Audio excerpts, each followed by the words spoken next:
Bienvenue dans Math Infinité, la chaîne consacrée à l'enseignement des mathématiques à l'université. Alors aujourd'hui, donc, on va voir les intégrales généralisées, donc les critères de convergence des intégrales généralisées. Alors ces intégrales sont aussi connues sous le nom d'intégrales impropres. Alors dans une précédente vidéo, donc j'ai donné un cours sur l'intégrale de Riemann, donc les intégrales définies sur un intervalle fermé borné. Aujourd'hui, on va généraliser ces intégrales à des intervalles qui ne sont pas forcément fermés bornés.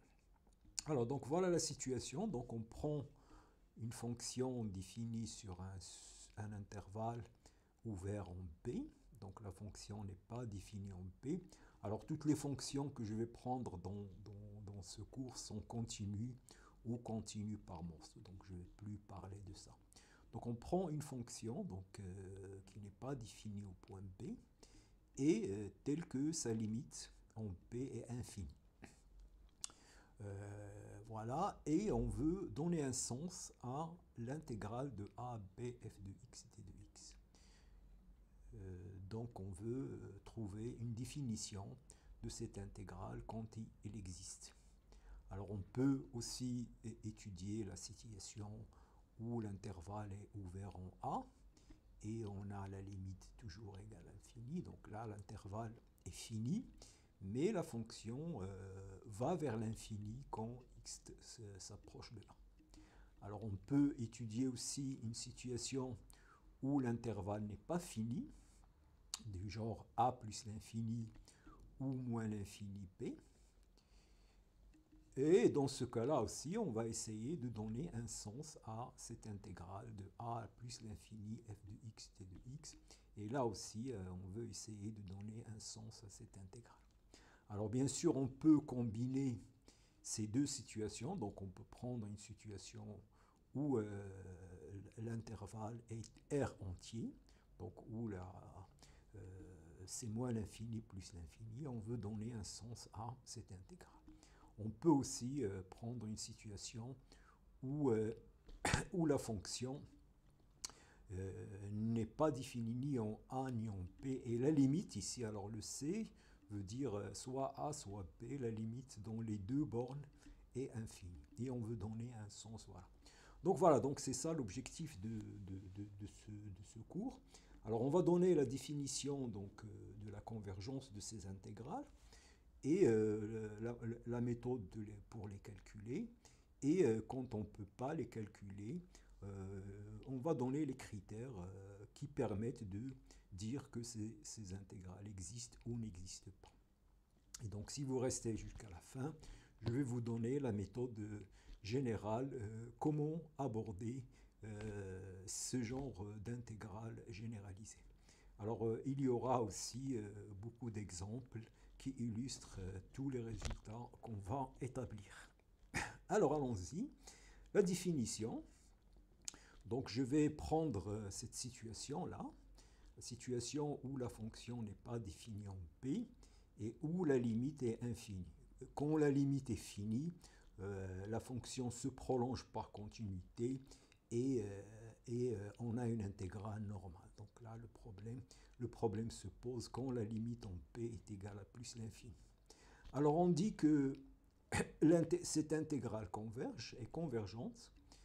Eh bien, on calcule pour tout x dans l'intervalle AB différent de P, on calcule cette intégrale à x f de t et on calcule la limite quand x s'approche de P.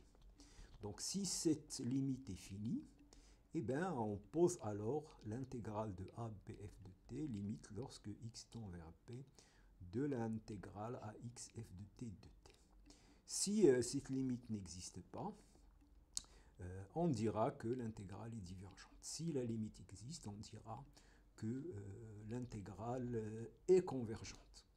Alors ici, donc, vous voyez, donc, ça se réduit à calculer une intégrale normale de Riemann, donc avec les techniques donc à l'aide d'une primitive. Donc si vous savez, si vous connaissez la primitive de f, vous pouvez calculer cette intégrale Et après, la situation se résume à calculer une limite. Donc, un calcul d'intégrale classique plus une limite, et c'est ça la notion d'intégrale généralisée. Voilà, alors dans le cas où l'intervalle est infini, de la forme a plus l'infini, eh bien on dira que cette intégrale est convergente si cette limite, la limite lorsque x tend vers plus l'infini de axf de t existe et est finie. Et on pose dans ce cas-là, l'intégrale c'est la limite. Donc voilà, et on dit que c'est... Donc voyez encore une fois, ça se résume à calculer une intégrale classique avec les techniques d'intégration donc à l'aide des primitives, et on calcule une limite. Donc c'est ça la convergence d'une intégrale. Alors bien sûr, on peut généraliser ça facilement quand l'intervalle est ouvert du côté de A, donc ça c'est facile, vous pouvez le voir. Donc vous prenez la fonction, l'intégrale de x à b, et vous calculez la limite lorsque x tend vers A. Et la même chose ici, donc vous calculez l'intégrale de x à A, et vous calculez la limite au moins l'infini. Alors, quand l'intervalle est ouvert des deux côtés, eh bien, vous partagez votre intégrale. Donc l'intégrale, on va dire qu'il converge si cette intégrale converge. Donc là, il faut calculer la limite lorsque x tend vers A, et si cette intégrale converge. Donc là, la limite. Donc quand il y a un problème aux deux bornes, on partage l'intégrale en deux, et on calcule les limites. Voilà. Et donc, on dit la convergence si les deux convergent. Et bien sûr, l'intégrale, c'est la somme de cette intégrale plus celle-là. Alors, au moins l'infini plus l'infini, là aussi, c'est la même chose. On partage, donc on prend un point quelconque et on calcule donc la convergence de cette intégrale en calculant la limite lorsque x de xc lorsque x tend vers l'infini, et là la limite de cx lorsque x tend vers l'infini. Il faut que les deux convergent. Voilà, donc la définition, il est très simple, et donc étudier la convergence d'une intégrale généralisée se ramène à calculer une intégrale normale à l'aide des primitives et une limite. Alors l'exemple, c'est les intégrales de Riemann. Alors l'intégrale de Riemann, donc ici, on prend la fonction 1 sur t alpha sur l'intervalle 0,1. Alors il est clair qu'il n'est pas défini en 0. Et je veux étudier l'intégrale de 0 à 1. Voilà, alors donc je prends x, je calcule l'intégrale de x à 1 t de t sur t alpha. Alors cette fonction, les primitives sont faciles. Si alpha égale à 1, c'est le log. Donc on va trouver log de x entre 1, log de t entre 1 et x. Donc log de 1, c'est 0, et donc c'est moins log de x, c'est alpha. Sinon, la primitive de t à la puissance moins alpha, c'est 1 sur 1 moins alpha, et donc on trouve. Donc ça, on calcule cette intégrale. Et maintenant, je vais faire tendre x vers 0, ici. Alors ici, ça va tendre vers moins l'infini. Donc je vois bien que pour alpha égale à 1, l'intégrale ne converge pas. Et pour cette quantité-là, eh ben, la limite égale à 0 si alpha est plus petit que 1, et égale à plus l'infini si alpha est supérieur strictement. Donc voilà, donc j'ai maintenant donné la convergence de l'intégrale de Riemann entre 0 et 1. Et voilà, donc l'intégrale converge si seulement si alpha est plus petit que 1. Alors cet exemple, il est important parce que, donc ça, il faut connaître cette propriété parce qu'on va l'utiliser dans le test. Et l'intégrale, c'est la limite. Donc c'est 1 sur 1 moins alpha. Voilà. Donc on a montré que cette intégrale converge si seulement si alpha est strictement. Alors on peut considérer la même fonction sur 1 plus l'infini. Et donc là, le calcul, on l'a déjà fait. Et donc la limite maintenant, donc en plus l'infini, ça c'est plus l'infini. Donc pour alpha égale à 1, ça diverge. Et la limite en plus l'infini, donc ça va s'inverser par rapport à tout à l'heure. Ici c'est plus l'infini et ici c'est 0. Et donc,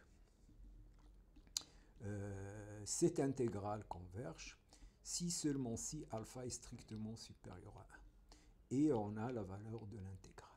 Voilà. Donc voilà le premier exemple. Et donc voilà, donc ça se résume à calculer des intégrales.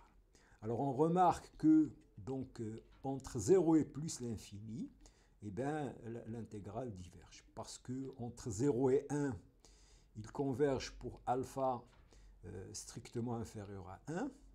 Et entre 1 plus l'infini, il converge pour alpha strictement supérieur à 1. Donc les deux intégrales ne peuvent pas converger en même temps. Donc cette intégrale diverge pour tout alpha. Alors maintenant, les fonctions positives. Alors on va étudier les intégrales généralisées des fonctions positives. Alors les fonctions positives, eh bien, leurs intégrales vont présenter une propriété très importante. Alors donc je prends une fonction, donc je prends a, b, avec b qui peut être fini ou égal à plus l'infini, et je suppose que la fonction est positive. Alors on n'a pas besoin que ce soit sur AB, donc juste quand je m'approche de B, mais bon, on garde cette hypothèse. Alors si je fais ça, si j'ai ça, je considère cette fonction-là. Alors vous savez que maintenant l'intégrale va converger si la limite lorsque x tend vers b de cette fonction est finie. Alors comme la fonction est positive, ben cette fonction est positive. Sa dérivée, c'est f de x qui est positif, donc c'est une fonction croissante. Donc j'ai une fonction positive et croissante sur cet intervalle. Donc sa limite en b, il y a deux cas, soit c'est plus l'infini, soit c'est fini. Et donc, cette limite est finie si seulement si cette fonction est majorée. Voilà, donc c'est-à-dire qu'il existe une question. Donc maintenant, l'intégrale va converger si seulement si cette fonction est majorée. Donc ça, c'est une propriété des intégrales généralisées des fonctions positives. Donc, au lieu de, pour montrer la convergence, ben, il suffit de montrer que cette fonction est majorée. Si je montre qu'il est majoré, ben, si je montre qu'il n'est pas majoré, ben, il est divergent. Et donc, c'est ça, c'est ça. Et donc, ça va nous donner, alors la même chose quand on inverse l'intervalle. Donc ça va être une fonction décroissante et la même chose. Donc l'intégrale converge si seulement si la fonction est majorée. Voilà, alors cette remarque, il est importante. Il va nous donner un critère de comparaison. Donc ça, c'est le critère le plus utilisé pour l'étude des fonctions, des intégrales généralisées. Donc vous avez deux fonctions définies sur un intervalle, soit de la forme AB ou de la forme comme ça, donc un semi-intervalle avec B qui peut être infini au A, donc voilà. Et tel que on a cette situation, f de x, bien sûr positif, les deux fonctions sont positives, et on a ça. Et donc, si l'intégrale de g converge, l'intégrale de f converge, et si f diverge, l'intégrale de g diverge. Voilà, donc là, c'est ça, le premier critère de convergence des intégrales, c'est celui-là, donc il faut le noter, il est important, et c'est lui qu'on utilise souvent. Voilà, donc vous avez une intégrale à étudier, donc vous cherchez une fonction test que vous connaissez, donc par exemple l'intégrale de Riemann, et vous montrez et vous établissez une inégalité. Voilà. Alors la preuve, pourquoi? Parce que si f de x est inférieur à g de x, la primitive de petit f est plus petite que la primitive. Donc si cette intégrale converge, donc on a vu, puisque cette fonction positive, ça veut dire que cette fonction est majorée. Et si cette fonction est majorée, ben, la fonction grand f est majorée, donc l'intégrale converge. Donc voilà. Donc ça, je vous donne la démonstration pour comprendre pourquoi. Alors maintenant, si cette intégrale diverge, ça veut dire que la limite de ça, quand x tend vers p, tend vers l'infini. Et donc, si cette limite tend vers l'infini, la limite de celle-là tend vers l'infini, et donc l'intégrale diverge. Voilà, donc c'est la propriété des intégrales. Si petit f est plus petit que g, l'intégrale est plus petit que l'intégrale. Voilà. Et donc, voilà, si celle-là converge, celle-là est bornée, donc celle-là est bornée, et voilà. Voilà, donc la preuve. Alors, exemple. Donc, nous allons étudier la convergence de cette fonction. Alors, le problème ici, c'est en plus l'infini. Donc, alors on considère cette fonction, donc il est continu et positif sur 0 plus l'infini, donc on a un sinus carré, donc c'est positif. Et bien sûr, le sinus est inférieur ou égal à 1, donc et c'est positif. Donc maintenant, je vais étudier la convergence de l'intégrale de cette fonction. Et bien, je calcule la limite. Alors cette fonction, ben, je connais sa primitive, c'est l'arc tangente. Donc ça, c'est arc tangente x. Quand je fais x tend vers plus l'infini, ben, je trouve pi sur 2. Donc cette intégrale est convergente et donc cette intégrale est convergente. Donc voilà, donc le critère de comparaison est très très utile et très efficace. Alors maintenant, un autre critère qui découle des critères de comparaison. Maintenant, vous voulez étudier donc une intégrale d'une fonction, donc vous cherchez une fonction g qui vérifie une certaine propriété. Donc voilà, donc on prend f et g. Alors, f et g doivent toutes les deux être positifs. Et la limite lorsque x tend vers le point où il y a un problème, donc ici je l'ai noté C, donc C c'est P, donc voilà, de f de x sur g de x égale à 0. Donc voilà, donc là vous avez deux fonctions, toutes les deux positives, et cette limite égale à 0. Alors, si la fonction en bas converge, alors la fonction l'intégrale de f de x converge. Donc voilà, donc comment appliquer ça? Donc vous avez votre intégrale, vous cherchez la convergence de cette intégrale.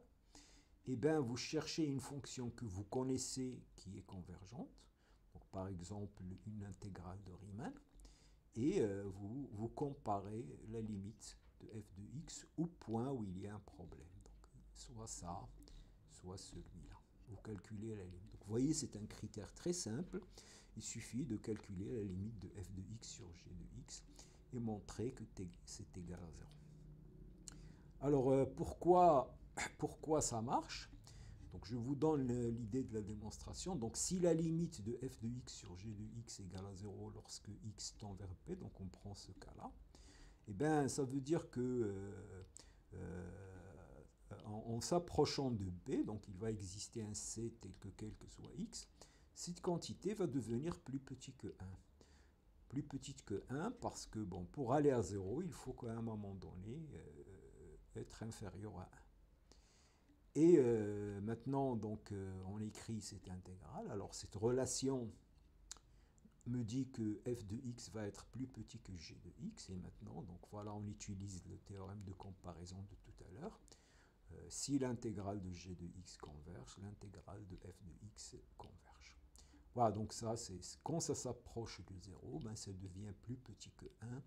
Et donc f de x est majoré par g de x. Et on a vu qu'ils sont toutes les deux positifs. Et on a vu que si f de x est majoré avec g de x, la primitive de f de x va être plus petite que la primitive.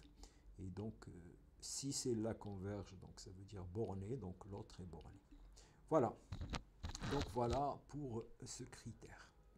Alors un autre critère aussi qui est aussi très utilisé, c'est trouver un équivalent de la fonction. Donc vous avez une intégrale impropre à étudier, f, et bien vous cherchez un équivalent. Donc c'est-à-dire vous calculez la limite de f de x sur g de x. Alors en général on trouve ici 1, mais si vous trouvez une constante différente de 1, c'est la même chose. Donc voilà, donc si on trouve Voncra, et bien maintenant dans ce cas-là, si vous trouvez une constante différente de 0, et bien les deux intégrales sont de même nature. Donc si G converge, f converge, si G diverge, f diverge. Et donc là, c'est un critère très puissant. Voilà, donc cherchez un équivalent de votre fonction et bon, ça revient à calculer cette limite. Alors l'idée de la démonstration, donc dire que la fonction tend vers L lorsque x tend vers P, ça veut dire quand x s'approche de P, f de x moins g de x devient petit. Alors, quel que soit, je prends L va devenir va tendre vers 0 et donc je peux la rendre plus petite que L sur 2. Alors si je développe ça, donc ça c'est f de x sur g de x moins L plus petit que L sur 2 et plus grand que moins L sur 2. Si je passe le L de ce côté-là et de l'autre côté, donc je vais trouver cette inégalité. Donc là, si l'intégrale de g converge, ben, l'intégrale de f converge, puisque ici c'est une constante. Et si l'intégrale de g diverge, et ben, l'intégrale de f diverge. Et on a le critère. Alors, on va donner un exemple. Donc, je prends cette intégrale. Alors, quand vous avez un log de t, donc vous pouvez le comparer. Donc là, ici, au niveau des équivalences, donc je vais étudier ça au niveau des équivalences, cette 1 sur t carré plus 1 est équivalente à 1 sur t carré. Et donc, je peux multiplier par un t à la puissance alpha, de telle sorte que la limite soit 0, puisque pour t alpha supérieur à 2. Et donc, voilà, donc c'est ça l'idée. Donc, je prends 3 demi, je fais ça sur la fonction 1 sur 3 demi. Donc, la limite, c'est ça. Alors, ici, c'est équivalent à 3 demi moins 2. Et donc, ça va tendre vers 0. Et cette intégrale est convergente. Donc, l'intégrale de cette fonction est la même. Il a la même nature que l'intégrale de Riemann. Cette intégrale est convergente, donc cette intégrale est convergente. Voilà, donc là, quand vous avez trouvé, vous regardez la fonction, vous déduisez un équivalent, et quand il y a un log, vous pouvez toujours multiplier par un t à la puissance alpha, et donc vous choisissez alpha. Si vous voulez montrer convergente ou divergente, là c'est 0, et donc ça nous donne. Alors, un autre exemple, sinus de racine de t sur t. Le problème ici, c'est en 0. Alors, sinus racine de t est positif au voisinage de 0. Et il est équivalent à racine de t, donc cette fonction est équivalente à 1 sur racine de t. Voilà, donc on a cette relation-là. Donc ça nous donne 1, donc sinus racine. Et donc, sinus racine de t est équivalente à 1 sur racine de t. Cette intégrale converge, puisque alpha ici c'est 1,5. Et donc, cette intégrale est convergente. Voilà, donc ces deux critères, la comparaison, qui sont une conséquence de la comparaison, et ben, voilà, ben, c'est eux que vous allez utiliser le plus dans les exercices de la convergence des intégrales. Alors, la notion de convergence absolue, quand vous avez une fonction, eh bien, vous voulez étudier, on dira que l'intégrale converge absolument si l'intégrale de la valeur absolue est convergente. Voilà, donc la convergence absolue, c'est la convergence de la valeur absolue. Alors l'avantage ici, c'est que la valeur absolue, c'est positif. Donc je peux, si je veux étudier la convergence de ça, je peux lui appliquer les critères de comparaison qu'on vient de voir. Alors le résultat important, c'est que la convergence absolue entraîne la convergence. Donc si une intégrale converge absolument, alors il est convergente et on a cette relation. L'intégrale, la valeur absolue de cette quantité est plus petite que la valeur absolue. Alors ça, la raison, c'est ça. Puisque maintenant, donc, ça c'est plus petit que ça. Donc si cette limite existe, eh bien cette limite existe. Et voilà. Alors bien sûr, la réciproque est fausse. Il y a des intégrales qui ne convergent pas absolument et qui convergent quand même. Et on va voir un exemple classique tout à l'heure. Donc voilà, alors un exemple. Donc là, cette fonction sinus de 1 sur t, il change de signe, donc il n'est ni positif ni négatif. Donc c'est une fonction qui change de signe. Donc je veux étudier ça, donc je vais étudier la convergence absolue. Alors donc ça, c'est plus petit que 1 sur racine de sinus de t. Alors en 0, sinus est équivalent à t, donc ça c'est équivalent à 1 sur racine de t. Cette intégrale de Riemann est convergente, et donc cette intégrale est convergente. Et donc cette intégrale est absolument convergente, donc il est convergente. Voilà, donc ça c'est un exemple de fonction qui change de signe. Je ne peux pas lui appliquer les critères de comparaison, mais je peux montrer qu'il converge absolument. Et donc je déduis qu'il est convergente. Alors, une intégrale qui est où l'intégrale de la valeur absolue est divergente et l'intégrale converge, c'est-à-dire il ne converge pas absolument, mais il est convergente, et bien on les appelle semi-convergentes. Voilà, donc ce sont des intégrales qui convergent, mais ils ne convergent pas absolument. On les appelle semi-convergentes. Alors l'exemple le classique, c'est cette intégrale connue sous le nom de l'intégrale de Dirichlet. Alors on va montrer qu'il est semi-convergent, c'est-à-dire on va montrer qu'il est convergente, mais qu'il n'est pas absolument convergente. Alors maintenant, on peut utiliser l'intégration par partie et le changement de variable pour étudier les intégrales généralisées. Donc, je veux étudier donc je prends un intervalle, donc là les intervalles classiques, là où il y a un problème.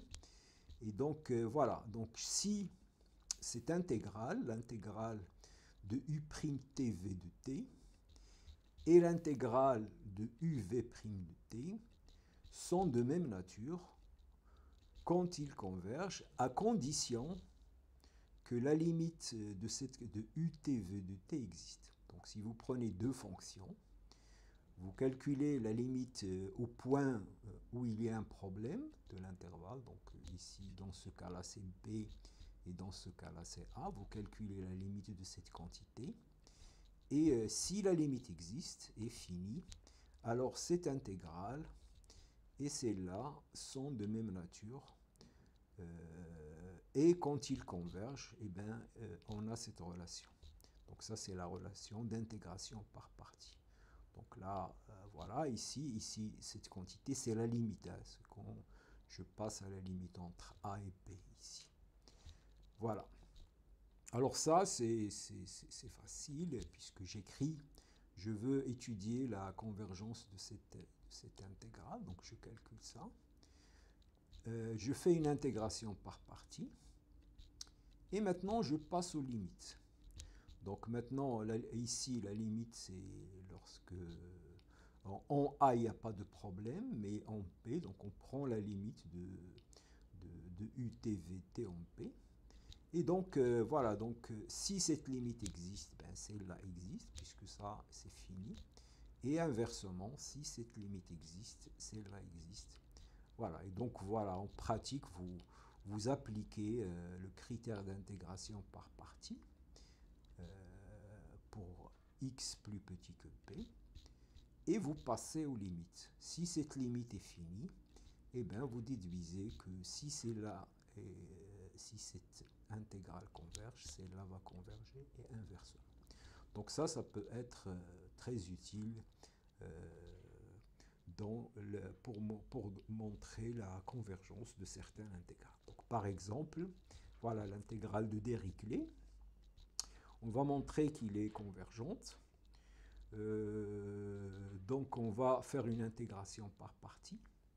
Donc je vais prendre u' de t égale à sinus de t et v de t égale à 1 sur t. Alors si je calcule la limite de u de t, v de t, donc u de t c'est moins cosinus, et v de t, donc ça, alors ça je sais que lorsque t tend vers l'infini, ça tend vers 0, puisque 1 sur t tend vers 0, et cosinus est borné. La fonction cosinus est bornée, donc là la limite c'est 0. Voilà, à cause, voilà, c'est la raison. D'un autre côté, cette intégrale, u de t, v' de t, c'est ça. Alors maintenant, cette intégrale est absolument convergente, puisque ça, c'est plus petit en valeur absolue que 1 sur t carré. Donc cette intégrale est absolument convergente, donc celle-là est convergente, et je peux appliquer l'intégration par partie, et donc cette intégrale est convergente. Voilà, donc on a montré que l'intégrale de Dirichlet est convergente en utilisant l'intégration par partie. Alors maintenant, on va montrer qu'il n'est pas absolument convergente.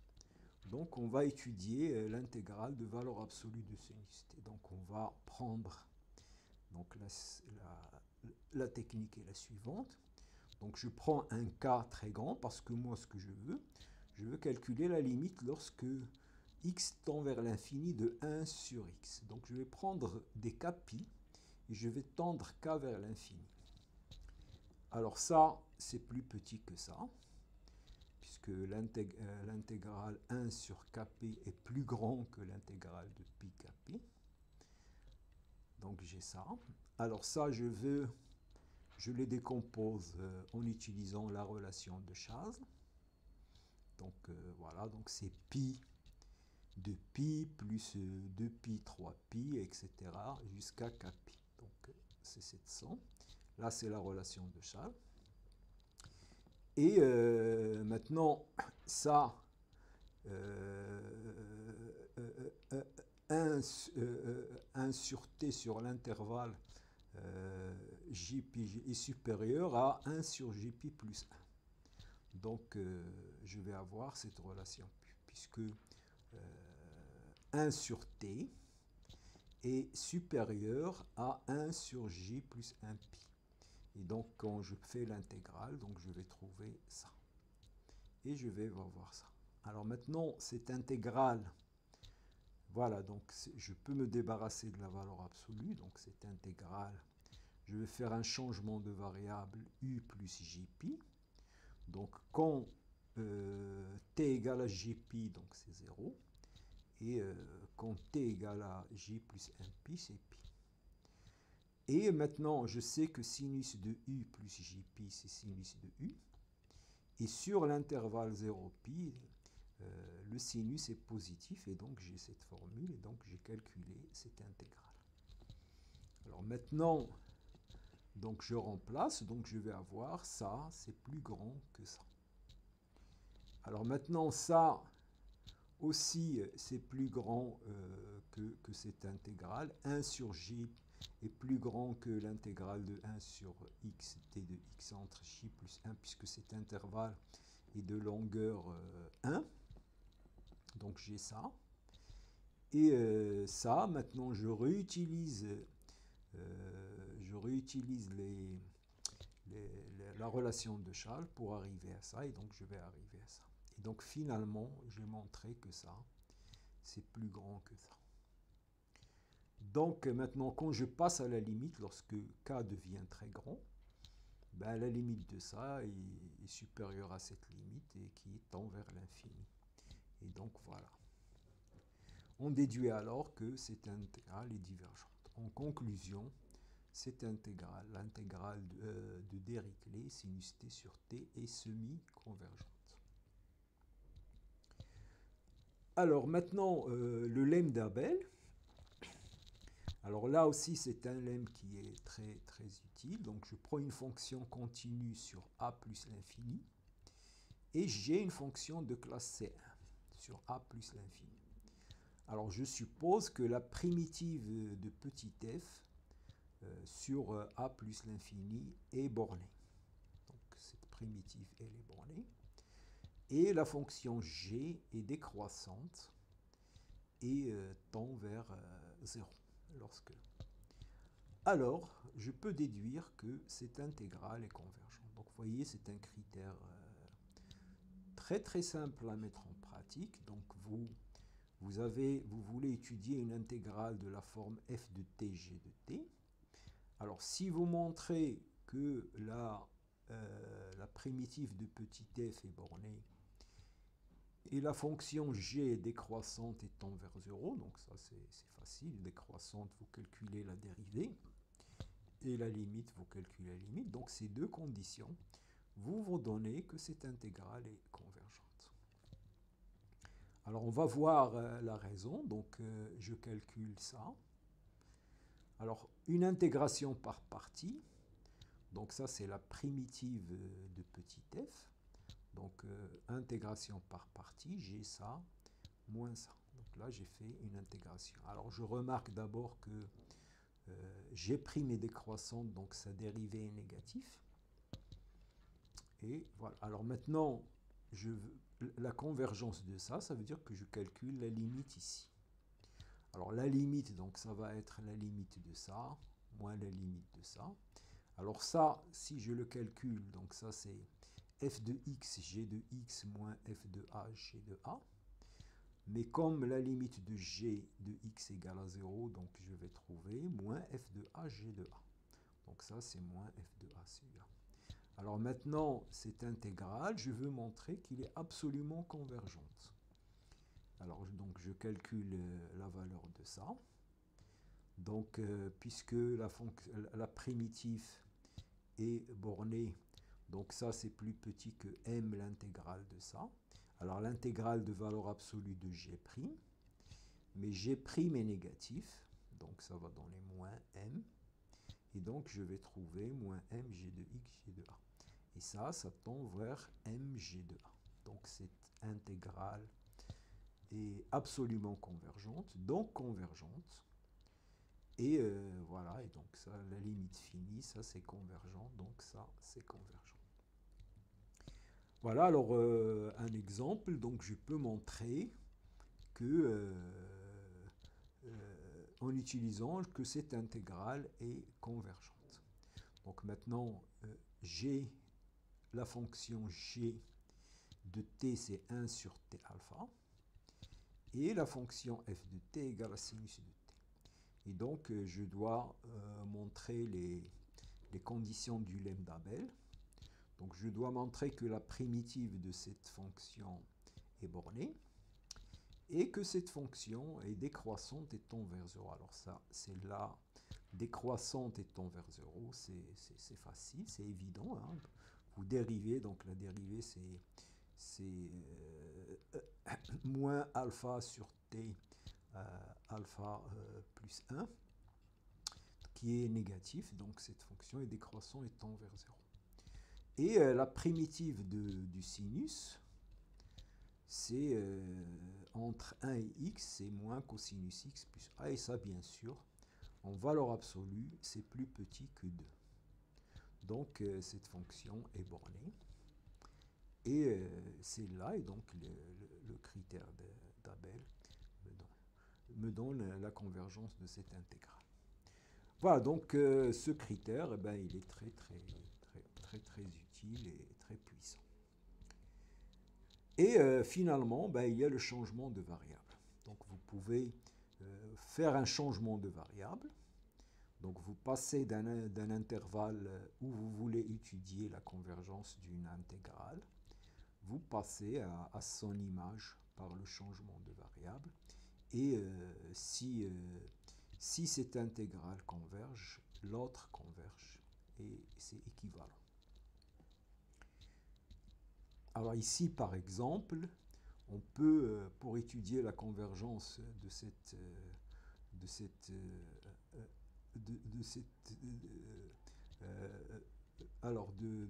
intégrale, voilà, on fait un changement de variable, et donc ça est transformé en cette intégrale.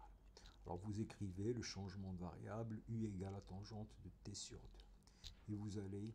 Donc vous voyez que un changement de variable peut transformer un intervalle borné en un intervalle infini.